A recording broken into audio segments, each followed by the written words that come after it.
Televisions. Amanda feels her heart racing as the test subject screams on the television screen. She observes him as he looks down at the see-through cylinder pressed against his bare abdomen. Several rats are trapped inside the cylinder, screeching against the subject's skin. The thermometer inside displays 97 degrees Fahrenheit. The rats are agitated, stuck between the glass and his stomach. They cannot escape the heat. Amanda is pleased to see the subject cry as rats claw at his skin. Then he succumbs to his flaw, activating the trap's last mechanism. Amanda feels a jolt of adrenaline as a board rises inside the cylinder glued to the subject's abdomen, opposite to the ravenous rats, letting through a hissing cobra. The snake uncoils, and the rats go wild.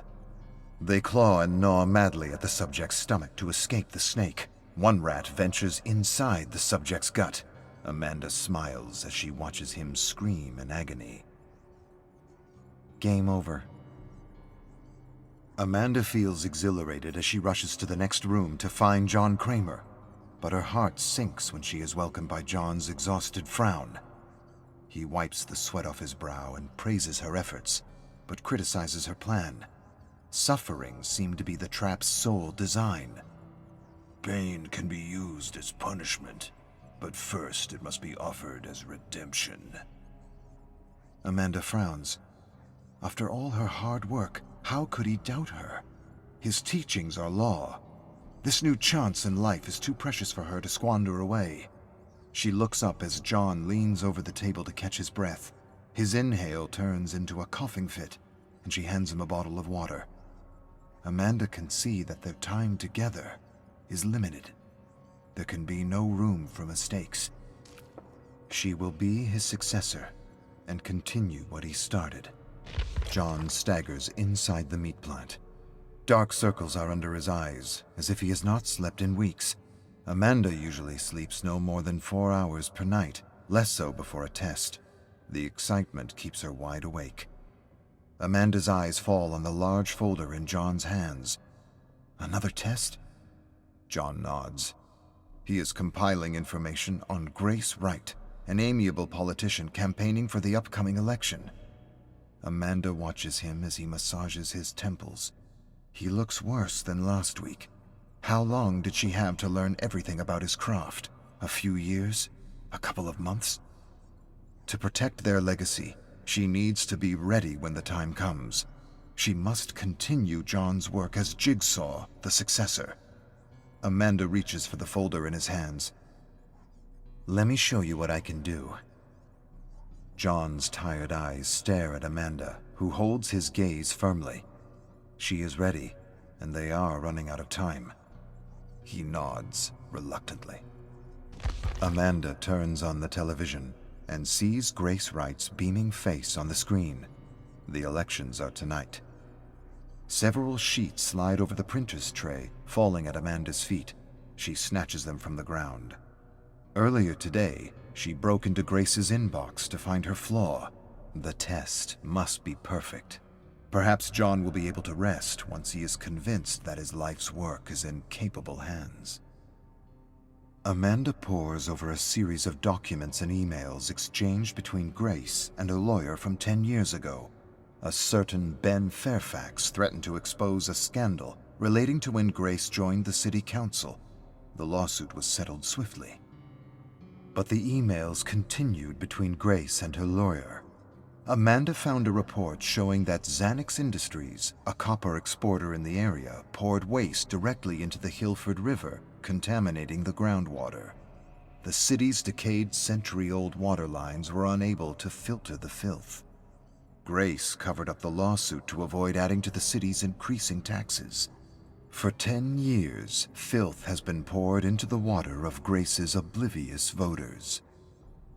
Amanda looks down at the glass of water sitting on her desk. She dumps it into the sink and grabs a bottle of vodka from the freezer. Icy bitterness rolls off her tongue, hitting her palate with a herbal kick. Not an ideal way to hydrate, but safer than Hilford tap water. On the television, confetti are falling on Grace's smooth brown hair. The polls are in, and Grace Wright has been elected as mayor.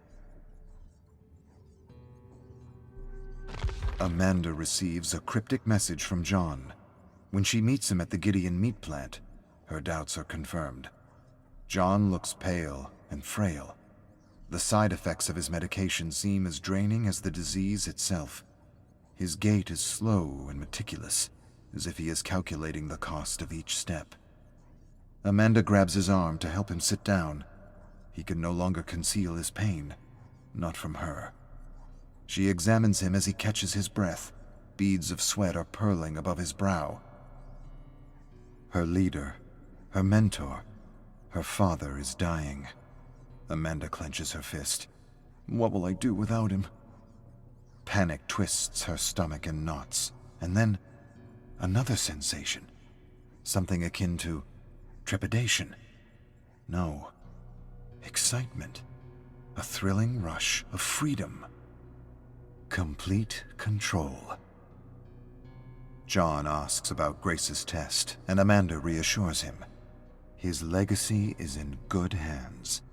She will prove it to him. Amanda's temples are throbbing. It has been weeks since she slept more than 2 hours per night. She pops a painkiller in her mouth and winces as the pill scrapes her dry throat. She ignores the bitter taste lingering in her mouth as it melts. No time for sleep or water. She is scouting the sinuous tunnel network under the Gideon meat plant for Grace's test. The throbbing grows acute, and Amanda massages her temples while walking.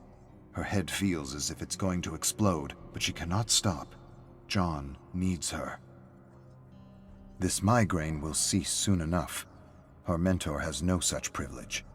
She has little time left by his side.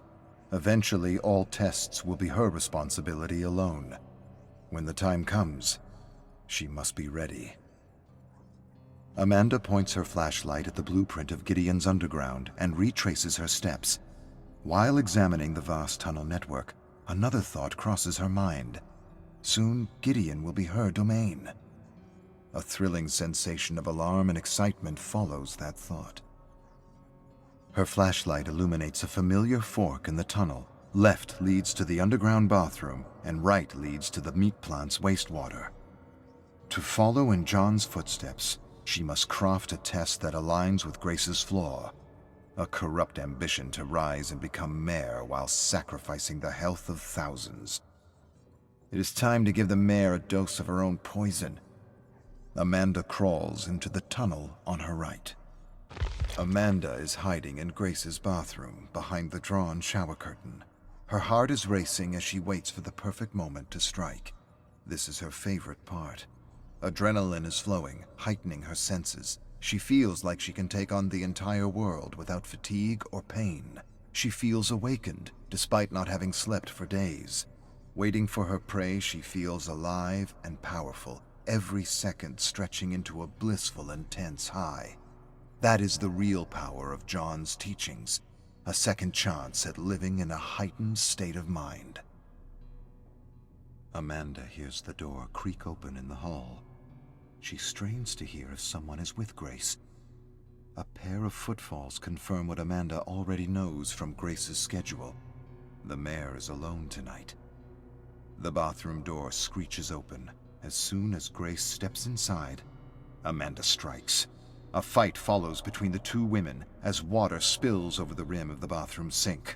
Amanda slams Grace's face into the mirror. Grace shrieks and headbutts Amanda, and a jolt of pain courses through her masked nose. Amanda stumbles backward, but the adrenaline kicks in. She is ready for this. Grace pounces on her and grabs her pig mask, but Amanda elbows Grace in the gut and leaves her gasping.